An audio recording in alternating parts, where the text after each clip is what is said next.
This is Liquor and Wolves. Liquor and Wolves. Secrets and dope and music and reactions. Liquor and Wolves. I said liquor and wolves. Liquor and wolves. Liquor and wolves. Liquor and wolves. Secrets and dope and a German talking bullshit. Liquor and wolves. Fuck. Welcome, ladies and gentlemen. And we're live. Good evening, ladies and gentlemen, boys and girls from all over the world. How are we doing tonight? This is Liquor and Wolves. I'm Rob, and you guys are the best for being here. Thank you very much. You're not only the best for being here, you're also the best for always being so interactive and so talkative and willing to, step into dialogue and everything. Today is going to be kind of a special video. I have done one already this morning for basically aimed at Lynette and made one for her. Right now I'm going to make one for me, and it's not just because, I just fucking felt like it. No, there is a comment that is asking me to do just this, and I'm going to have you look at it over here. So Melissa Winstead, thank you very much for being on the channel and being interactive and being so kind. So context, this is a community post that I made the day that I had to restart my liquor abstinence clock. And I shared it with y'all, and like 99.9% of y'all hopped in with just a bag full of positivity and motivation. And I also in that post asked for suggestions to be doing something. And so she elaborates a little bit on it will get better. Yeah, it did, and is continuing to. But then the last part is where it gets interesting. As for the suggestions, I have none. I would be more curious to hear something from your own suggestions. Maybe something that makes you feel good and happy. Peace and love always until there is no more. So fucking Melissa Winstead is a real one, right? So I very much appreciate you. And I do want to do that. And I will make it a 3-piece video series called Rob's Feelgood Songs. And this is one of them. I have made it a point to point other reactors, be they friends or just unknown to me, as in, I don't know them on a personal basis, but I have suggested this to so many reactors, and none of them had ever heard of it, of course, because you're going to hear more yet in a second. Neither have they ever heard of it, nor were they ready for it. And the experience I had with this rap group, it's a rap duo, it's a DJ and a MC.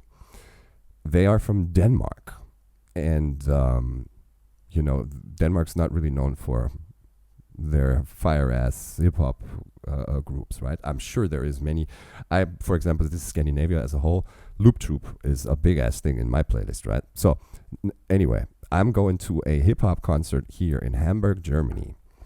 And it was the show of 1-2, who is these days known as Dendemann. So, if y'all are familiar with 1-2, debut album, Sport, is from what?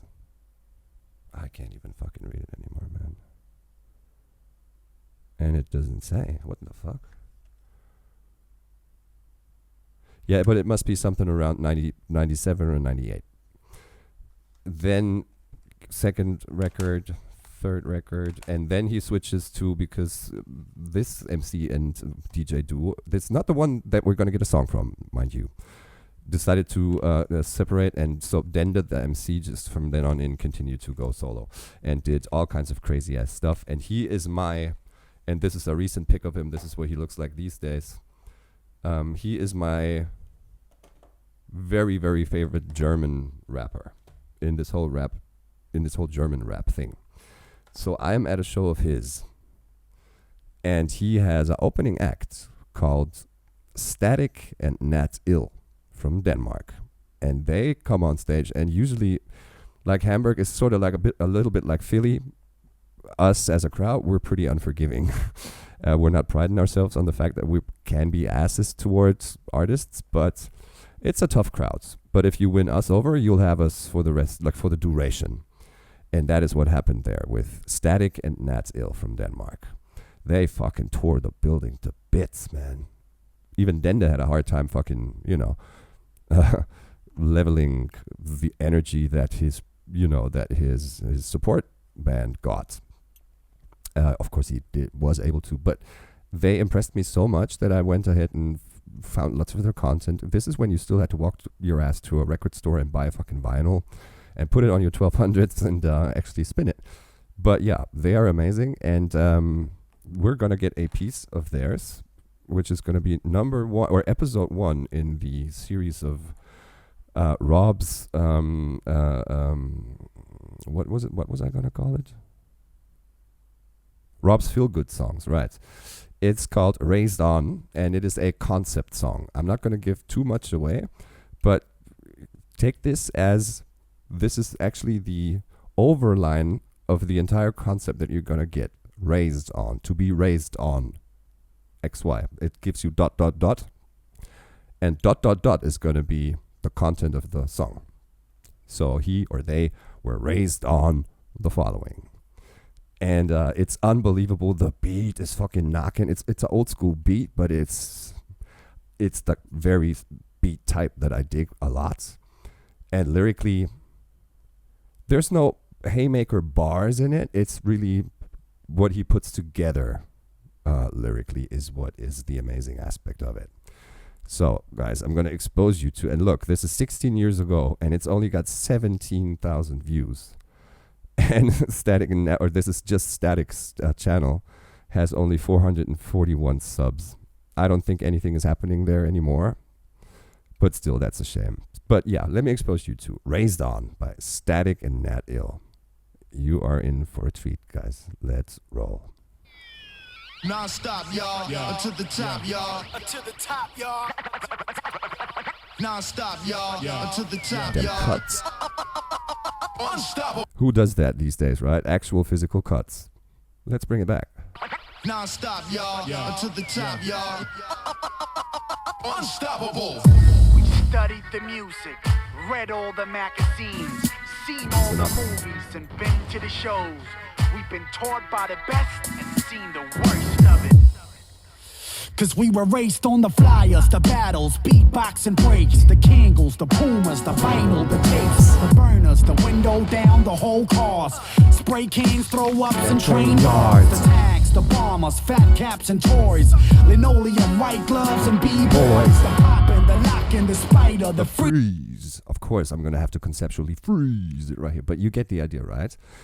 His opening line before that little intro talk. We've been to the shows. We've read all the magazines. We've seen the best and the worst of it. And then he goes, "Cause we were raised on," and from now on in, we're just gonna get the article, and these objects. Cause we were raised on the flyers, the beamers, the speakers, the rims, it's a list of ingredients to this melting pot culture called hip hop, and it's very retrospect because, of course, these are grown adult men, and they were raised on the same things that I was raised on. I'm not sure when these dudes were born. I'm 79. I'm sure they are somewhere in the same realm, because our upbringing is exactly what is being made an issue of here. But he's able to also take it to the present. But tell me this ain't fucking flames. The beat is a fucking banger. The fucking cadence he goes on, like he is serious about this shit, because we were raised on that. And I've never counted it, but I'm pretty sure over the course of these 3.5 minutes we get at least 300 bullet points of things that they were raised on, and I can basically check off at least every second one, meaning half, probably more. It would be interesting in the comments to hear what what year were you born and how much did you catch in percent, like 10%. Like I'm 95 year I was born, and I caught 34%, and somebody that's like born in this millennium will probably get 0%. But it's I fucking love it, and I know the people on this channel are at like the biggest viewer target group that I have, which I see in my analytics, is 35 to 45. Just like me, right? I'm at the upper end of that, but I guess most of you guys that are in that age group will get a lot of this. I fucking love it, man. I'm going all the way back. the shows. We've been taught by the best and seen the worst of it. Cause we were raced on the flyers, the battles, beatbox and breaks, the Kangles, the Pumas, the vinyl, the tapes, the burners, the window down, the whole cars, spray cans, throw ups and train dogs, the tags, the bombers, fat caps and toys, linoleum, white gloves and b-boys, the poppin', the lockin', the spider, the freeze, the fat laces, Casals, the leaves, SPs and PCs and Geminis, sharps, JVCs and 45s, gold door knockers, rings and rope chains, shell toes and bell buckles with names. Shout out to True Dark Seed, who's a reactor on YouTube here and a very good personal friend of mine. It's a friendship that came about and evolved and blossomed here on YouTube. I had him do this, of course, during a live, and he actually clipped it. And I clipped it for him and threw a video together for him to put on his channel, and it's there. Of course, it doesn't perform very well because nobody knows this name. Mine is not going to perform very well either. I don't care. I'm sharing shit that I dig and not chasing clicks. But like I said, I gave this to him, and in this fucking moment here, door knockers, rings and rope chains, shell toes and belt buckles with names. Shell toes and belt buckles with names. He pauses it, fucking takes a breath, and he's like, dude, the belt buckles. And he actually had one. He had a belt buckle with his name on it. Funny. I never did. But yeah, shell toes were, of course, a thing. Doc Martens is not really the hip-hop culture. But in the UK culture, it's very like the whole reggae and mod and skinhead scene. Not Nazi skins, but, you know, sharp skins and just roots reggae folk will sport like the Fred Perrys and the Lacostes and the Martins and the all that stuff. But yeah, belt buckles with names. That was never a thing here. Not for us anyway, in my social peers. Gold door knockers, rings and eyes, sharps, JVCs and 45s. Gold door knockers, rings and rope chains, shell toes and bell buckles with names. The Clarks, the Gators, the sneakers, the Timbs, the footwork, windmill and head spin, the Beamers. When was the first time you saw somebody spin on their head? Remember when, I guess this is going to trigger Max from Bornholm again, when I start a sentence with remember? So, like my starting days in this whole culture, I sort of slid into it on my skateboard. So through the community of skaters, I was exposed and introduced to the world of hip-hop at a very young age of about 10 to 11. My first CD I ever bought was Public Enemy's Fear of a Black Planet. And my dad hated it, and he basically confiscated it, but I knew where he hid it, so I'd take it out when he was at work, dub it to tape, and put it back where he had hidden it, and he never knew that I had a cassette tape of it. So I started in this at a very young age, and what I was getting at was the first live experience of hip-hop being performed on stages was, of course, jams, like the format of jams. I mean, you would get all of the pillars in there. You'd have the graffiti dudes, which I started poking my nose in but never got really good at. You'd have the breakers, you'd have the DJs, and you'd have the MCs, right? And everybody's spitting, and it's just, of course, not everybody in unison and fucking Hare Krishna and we're hugging. No, there was a lot of aggression amongst crews. Remember crews? Something that's like, if you take it to the extreme, you get the Crips and Bloods phenomenon, right? Or East Coast, West Coast beef, which is going to be made a point of here as well. But what I'm saying is that was my first experience of hip-hop culture outside of a recorded music track. And people getting together and trying to push the culture forward. Still, you know, sort of kind of mean-eyeing one another. And if your pants weren't low enough, or if you, oh, God forbid, if you smiled, that was no, you couldn't do that. And this is the time when, shit, I knew this one cat that had a DAT recorder. Remember that? D-A-T? DAT. So this was basically the first way of digitizing what you had recorded onto physical magnetic tape. And this cat had the DAT recorder, and everybody took their beats to him for him to digitize it and put it on DAT. And we did that once with a good friend of mine called Life. Oh, I should do his video. I am in his video. He's a rapper from Hamburg, and me and Flo, the dude that I did Erection with, are in his video. It's a one take. Funny, Ren. Anyway, so I was trying to kind of help Live MC organize a show, and for the first time used digital beats in the show, right? And then we took this DAT cassette tape and took it to somebody else who had the first mini disc recorder. Who remembers those? That was like a phenomenon for like 3 years, and then they were off the market. And we copied it to mini disc and then connected the mini disc player to the house PA and played the beats. And what we didn't know was that the mini disc recorder, every time you push play, like after a break between two songs, you'd have to restart the next beat.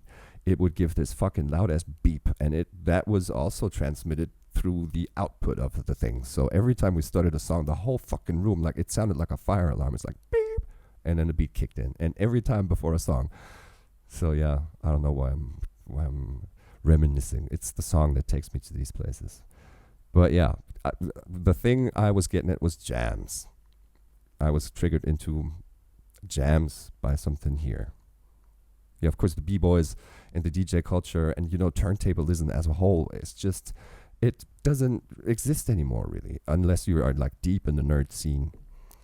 It's really not a thing anymore, and that's a fucking shame. And b-boying as well, right? It's been taken to absurd, like they've twisted and massaged it in such an absurd pop culture way that every boy band that can count to 5 is trying to, like, b-boy moves, right?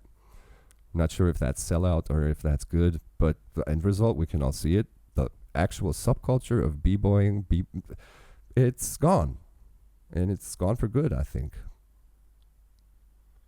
But everybody thought that about the art of freestyling as well, right? And that is having its fucking comeback big ass time these days, right? But let's roll. The sneakers, the Timbs, the footwork, windmill and head spin, the Beamers, the Benz, the speakers, the rims, turning the volume up way past 10. The 1200s, the faders, the wax, the juckle. The 1200s, the Technics MK2 1200s. These cats today know nothing about no 1200s. They know nothing about a fucking system. They know nothing about slip mats and all that shit. And crates. Milk crates, remember? Yeah. And pump up the volume, like, and the whole way past 10 is, I think, somebody commented that in True's live stream, it being I showed it to Knox Hill as well on a live, and somebody commented that on his live when he did the song and said it's a reference to Spinal Tap. This is Spinal Tap. Turning the volume up way past 10. It could be. I was thinking the track, pump up the volume. You my way past 10. The 1200s, the faders, the wax, the juckle, the scratch, the cutbacks, the milk crates, needles and slip mats, the Zulu Nation, Joe MTV raps. That was a phenomenon in Europe for sure. And remember, it was hosted by Ed Lover and Dr. Dre. Not Dr. Dre that we know these days, but a fucking humongous big-boned homie called Dr. Dre.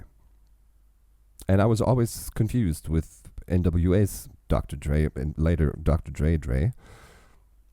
Are they the same person? Are they brothers? Are they twins? But no, they have nothing to do with one another. The original Yo MTV Raps, Dr. Dre, looks a little bit like Bizarre from D12. But let's go. Milk crates, needles and slip mats, the Zulu Nation, Joe MTV raps, the Ed Lover dames, the B-boys themes, headbands, gold fronts and dapper dames, the feelers, the Jordans, pumps and Air Max. The feelers, the Jordans, the pumps and Air Max. The footwear phenomenon back then, it wasn't so much of a let's keep him pristine. It was more I got him and I rock him. But we would play soccer in them mofos. Like I had a pair of Reebok pumps and I had a pair of Cons as well with the fat ass lace. And we didn't care. We played football in them. I should have not, because had I kept them pristine and still owned them, they would probably be worth a cent or two. Bands, gold fronts and dapper dames, the feelers, the Jordans, pumps and Air Max. Call hard hoodies and fisherman hats. The do-rag scullies, wets and throwbacks. The gas face, Humpty Dams, the Bozak. The gas phase, remember that? Third bass. In the music video to that, we get what's his name? He always squints his eyes like that. He was on Saturday Night Live, and he talks a little bit like this. Peatman. But dude is in that third bass video of the gas phase. And he also talks about the Humpty dance. Do-rag scullies, wets and throwbacks. The gas face, Humpty Dams, the Bozak. Digital Underground, remember Humpty? The dreadlocks, frozen high top fades, airbrush jeans, the clocks on Flav. I met Flavor Flav on a international flight from we flew Hamburg, Frankfurt, and then in Frankfurt, fucking the entire crew gets on, and I recognized Chuck because like I said, my first CD ever was Public Enemy's Fear of a Black Planet, and on we sit in coach, and all of a sudden, like this huge group of like 20 people, whole entourage, and I immediately see, because he's fucking 7'5" or whatever, is Terminator X, humongous person, got the shades on, got the fade and everything. Then I see Chuck D, and then of course the next thing you see, after somebody had, kind of pushed away the rest, to reveal short ass fucking Flav back there, and he is rocking the clock on the fucking train flight, on the flights.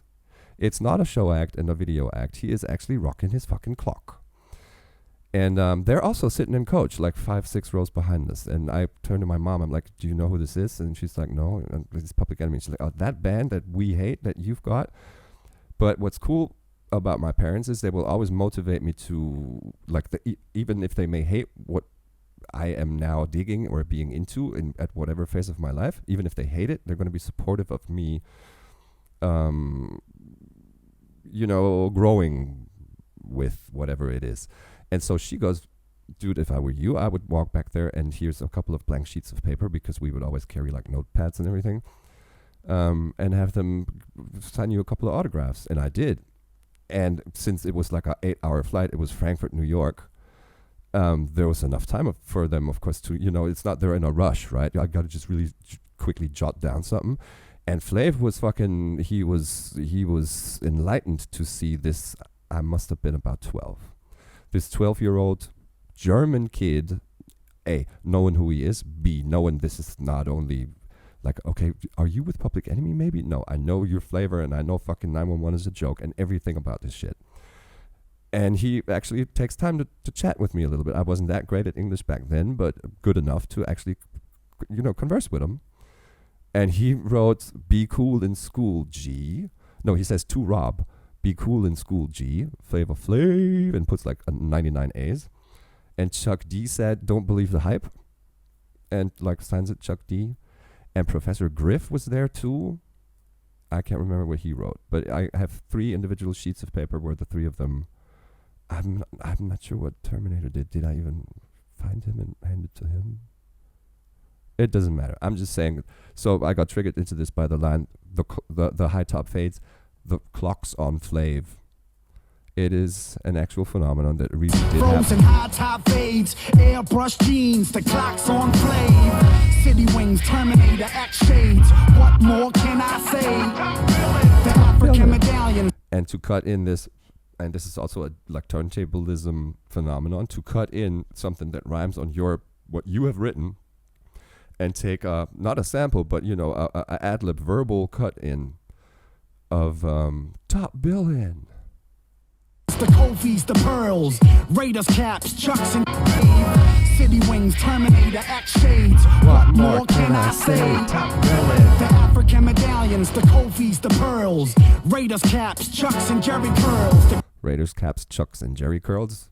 Who's this? Who are we talking about? Of course, y'all know. It's easy, right? Easy.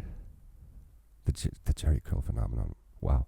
African medallions, the Kofi's, the pearls, Raiders caps, Chucks and Jerry curls, the Crips, the Bloods, khakis and gang signs, low riders, bandanas and drive-bys, swagger walks, handshakes and sling, stop the violence, all in the same gang, the pimps, the players, the hustlers, the G's, 40s, Phillies, guns, weed, champagne, diamonds. diamonds, holes, and Hennessy. The whole East Coast, West Coast beef. Non-stop, y'all. To the top, y'all. To the top, y'all. I'm not sure if the beauty of the track comes across when I stop it and take it to my personal things. I'm sorry if it kind of ruins the experience for you and you're like, I'm not digging it a lot. Plus Rob is just talking. I should have maybe not talked so much and just let this ring through and then speak on things afterwards. But it's happened now, and you know I can't reset the hands of time. But I dig the shit out of this fucking song. It fucking pumps me. It's like, yeah, man, you're speaking from my soul, because I have witnessed and experienced, and not that I owned a fucking belt buckle with name, but it is a phenomenon that happened around me in a very influential time of my musical upbringing, right? That's why it's so deeply rooted in me, this track. Non-stop, y'all. To the top, y'all. Unstoppable. Backpackers, metaphors, and similes. Lyricists lounge, rock steady, and D&D. Freestyle ciphers and open mic nights. Movies, magazines, labels, and websites. You could see this here.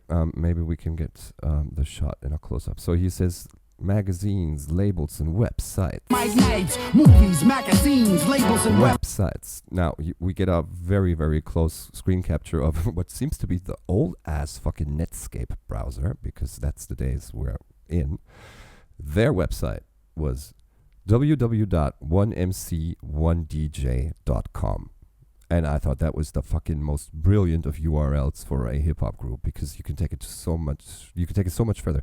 Static.natill.com, of course, works, yeah, but 1mc1dj.com. I loved that, and I also dig the fact that they are making it a point here, right? 1mc1dj.com.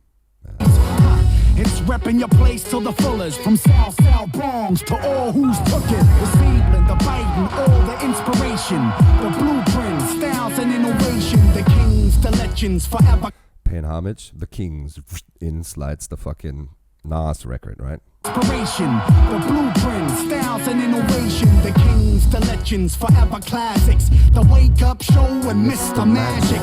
They don't know nothing about the Wake Up Show. It's also something that True said. Exactly his words. They don't know about the Wake Up Show. Neither do they know. Maybe they do, but Yo MTV Raps isn't a thing anymore. I wonder if there's episodes of that on YouTube. That would be fucking flames, to watch the fucking Yo MTV Raps episodes from the early to mid 90s. That's going to be a fucking flashback, right? Soundscan numbers and underground hits, the groupies, the booties, the video chicks, sticky fresh, dope, fly, gravy, industry rule number 4080, the gimmicks, the craze, the daisy age, breakers, writers, rappers, and DJs, the love, the props, the money, the fame, respect, the honor, the glory, the game, the spirit, the lyrics, the tracks, the skills, all this makes up Static Nat ILL.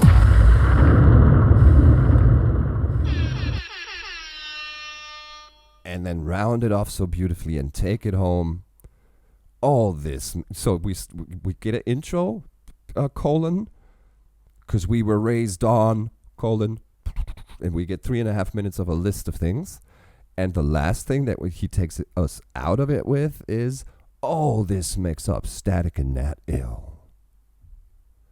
I think it's a brilliant fucking concept. It's brilliantly executed. It is a fucking banger beat still. I think everything is right with this track.